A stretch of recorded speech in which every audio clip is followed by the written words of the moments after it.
loves God. God was his people at the time. God was winning beneath his wings. Jim loved his family. He loved the church. He loved being involved in the church. He loved his country. He served his country for over 23 years. And he loved you, all his many friends. Now, I know to many of you, you knew him as Jim. To his family and close people, he was known as Daddy or Pop. And to Linda, well, Linda had a lot of wonderful names for him. And most of them are really sweet, wonderful. Of course, there was that one time when Jim actually came into the driveway pulling a brand new fishing boat behind him. Those names weren't so wonderful at that time. But Patty tells me that she remembers when Jim used to take her, Daddy used to take her fishing on Saturday mornings. And she said one Saturday they went out and they caught 76 bluegill. And she said, Daddy, how is it that you always know where the fish are? He said, well, honey, it's easy. When I find a good spot, I just mark it by putting an X on the side of the boat.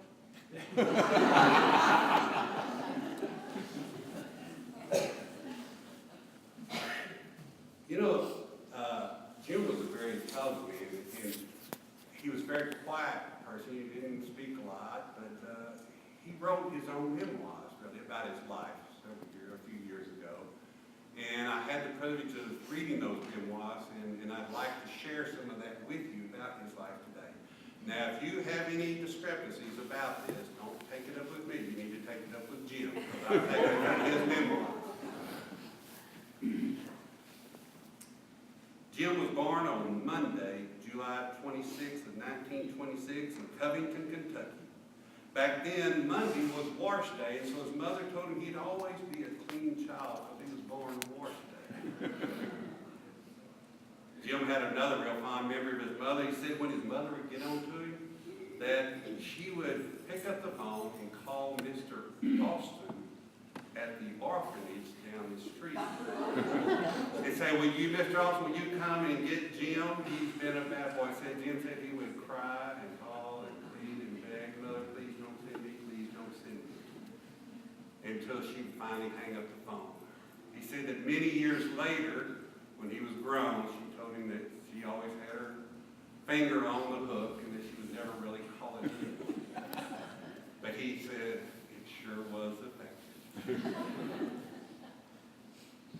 Jim also, I told you, he loved the church. He had many memories of the church and of his childhood. And one of them was, his father was a peddler during the Depression. His father was a peddler of fruit and vegetables. He'd go down to the main market and buy fruit and vegetables, and he had a little cart and truck, and he'd take them out in the neighborhoods and sell them. That's how he made his living. So while they didn't go hungry like a lot of the people in the Depression times did, oftentimes they didn't have money for coal to keep the house.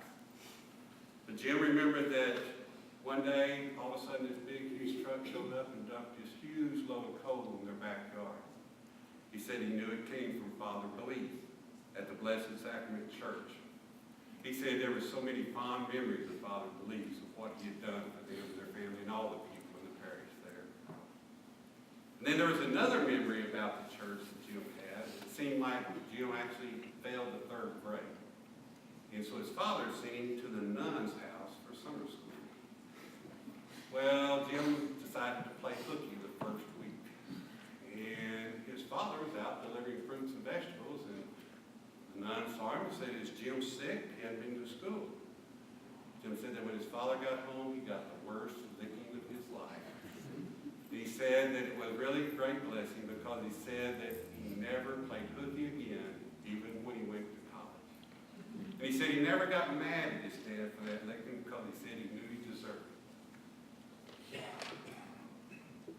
Then, in the high school, they moved to Florida, and that's where Jim tried to join both the Merchant Marines and the Navy, and they told him he was too young, so then he ended up joining the Army. And after basic training, he was shipped to Europe. While he was sent to Europe, he was sent to the front line of the Great Battle of the Bulge. And out of the 1,000 men that was in his 422nd Infantry Regiment, only 100 survived. The infantry regiment next to him was completely wiped out. After Jim had served 18 months in the service, he was discharged with the rank of sergeant. He then went back home and he graduated from high school, went to the University of Florida and went there for 2 years. Then he decided he wanted to go back into the Army, much to the chagrin of his parents. They didn't want him to, but he did go back in. He went in as a corporal at that time. Then after serving in Korea for a stint, he was sent to the Red River Army Depot in Texarkana, where he met the love of his life, Linda. It was one Saturday night at a Saturday night nurses' dance. They had those back in World War II. And he and some buddies went to this nurses' dance, and they saw these couple of women sitting there at the table, and one of them got up to dance and left this other young lady sitting there. So Jim's buddy went over and asked this young lady to dance. Well, that young lady, as you might know, was Linda. So his buddy went over and asked Linda to dance, and Linda rejected him and turned his buddy down. So as you can see, Jim was a very proud, stout man. Well, Jim told his buddy, "Watch this, I'll show you how it's done." So Jim gets up, walks over, asked Linda to dance, and as you might know, Linda rejected him too. But that's okay, because a couple days later he saw her go driving, kind of like a Sonic, and he saw her there and wanted to talk to her and asked her out. And they went out almost every night for the next 6 weeks. Wow. Then Jim got orders to ship to Germany. And so he went to Linda and he says, "Would you like to get married now, or you want to wait 3 years to get back?" He said she never really said yes, but she said, "I ain't waiting for you." So they went to the priest in Texarkana and were married on January 11th, 1953. Jim was sent to Germany, and after not seeing her for over 9 months, he found himself standing on the platform at the train station in Frankfurt, Germany, with a bunch of flowers.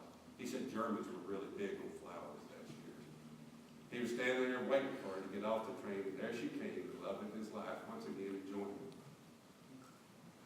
And that's where they had their firstborn, Bobby.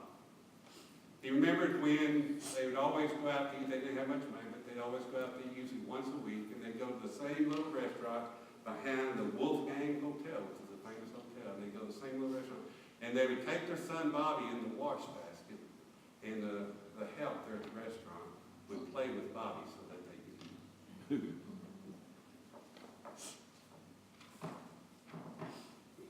Jim was then sent to Fort Sill, Oklahoma. And that's where his first daughter, Kathy, was born. From there, Jim was sent to Fort Bliss, El Paso, and that's where their second daughter, Patty, was born. The next, Jim was sent to Kensington, Pennsylvania, where their baby girl, Mary, was born. And after a stint at Spangdahl in Germany, where they all can tell you many wonderful memories of the times they spent in Germany, living together, Jim was sent to Fort Tilton, New York. And that's when Jim decided, after serving there, he decided to retire from the Army. So then they came back to Texas. They went back to Linda's home where she was born in DeKalb, and they visited there for a while. And then they came to Dallas, and Linda went looking for a house, and Jim went looking for a job. And Linda found a house in Garland. It's the same house they still live in today. And Jim found a job at Texas Instruments making $2.75 an hour. Now, mind you, that was with a house payment, a car payment, a wife, and 4 kids. But he said that they all made it, and nobody ever went without. Then as the kids grew up and started leaving home, then Jim and Linda started doing some things on their own. They got interested in square dancing. And they would go out with the KBRC Square Dance Club. And on every Saturday night, Linda said every Saturday night, first they would go to church. Then they'd go square dancing, and then they'd go out to eat with all their friends. And then, of course, there was the camping.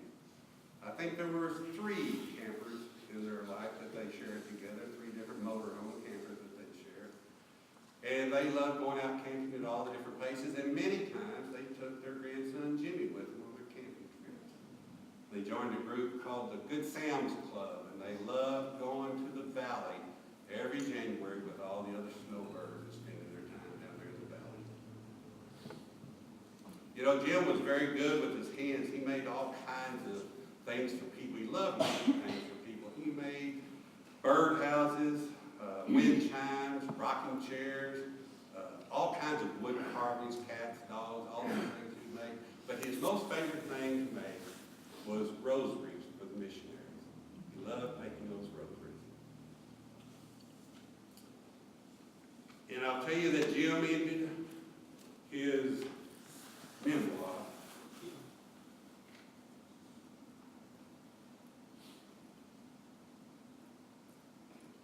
saying the best thing he ever did was marry Linda.